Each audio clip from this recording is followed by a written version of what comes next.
Tuesday night crowd. This is going to be fun. You know how I know it's going to be fun? Because like 30 seconds ago, I just realized I had a couple hard-boiled eggs in my pocket. So whoever laughs the most gets them at the end of my set, right?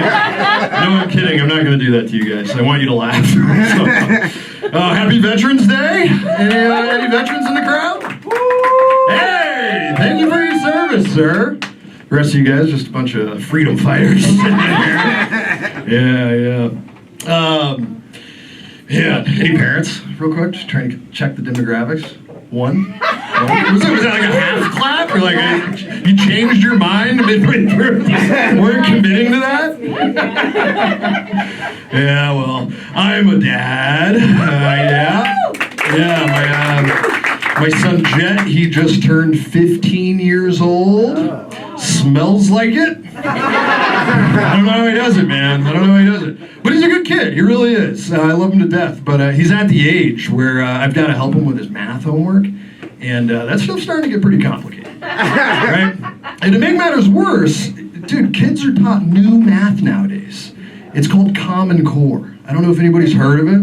But kids are being taught, get this, kids are being taught to solve math equations by drawing dots inside of circles. Right? It's crazy. I mean, when I was a kid, I drew plenty of dots inside of circles. We just called that doodling boobies, you know? That was Trapper Keeper art. They're turning memories into math? What is this? What are we doing here? It's crazy, man. It's crazy. Easily, though, I gotta say, easily the hardest part about raising a teenager is walking the line between parent and friend, right? Especially if you want to spend any sort of time with them. But my son and I, we've got a thing, right? We like to watch hockey in the garage. He'll shoot pucks. I'll have a couple beers. The other night we were in there, and I could tell he had something on his mind. Wanted to ask me something, right? He works up the courage, and he's like, Dad, can I have a beer? Right? I was like, another one already? Kid can drink? Unbelievable. Yeah. What else? I got married a few months ago. Pretty excited. Yeah.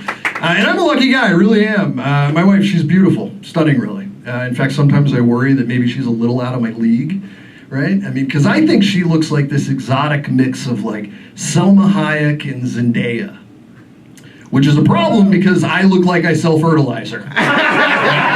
Yeah, you're laughing because it's true. And you know how I know it's true? And I swear on my life this is true. 2 hours ago, I was on a commercial shoot for Scott's Turf Builder. Yeah, I'm not making that up. Dude, that means some producer saw my headshot and was like, yeah, you could work at Home Depot. I see that. Yeah. And what's even crazier is like 3 weeks ago, I had this big, huge red beard, just like the Scott's guy.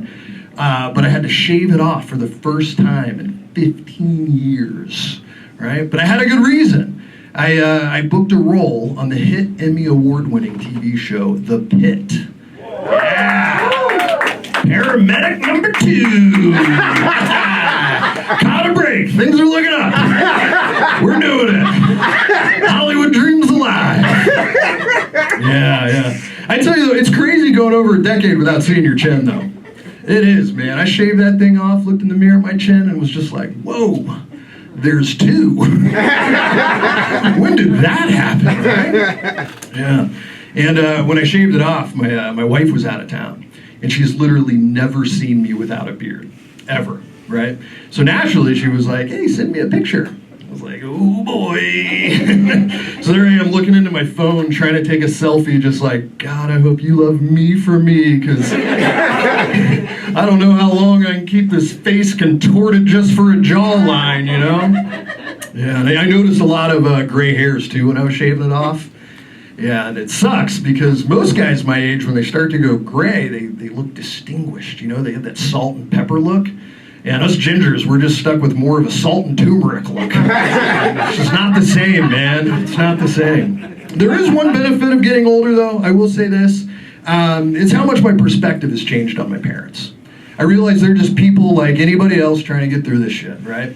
In fact, I realize a lot of my issues were probably caused by nothing more than just innocent mistakes my parents made. Like my abandonment issues, for instance. Yeah, I'm pretty sure those were caused by my lovely, wonderful stay-at-home mom who constantly forgot to pick me up from school on time. Dude, now in her defense, it was harder back then. This was pre-internet, no cell phones, and I'm pretty sure schools sent calendars home by messenger pigeon back then.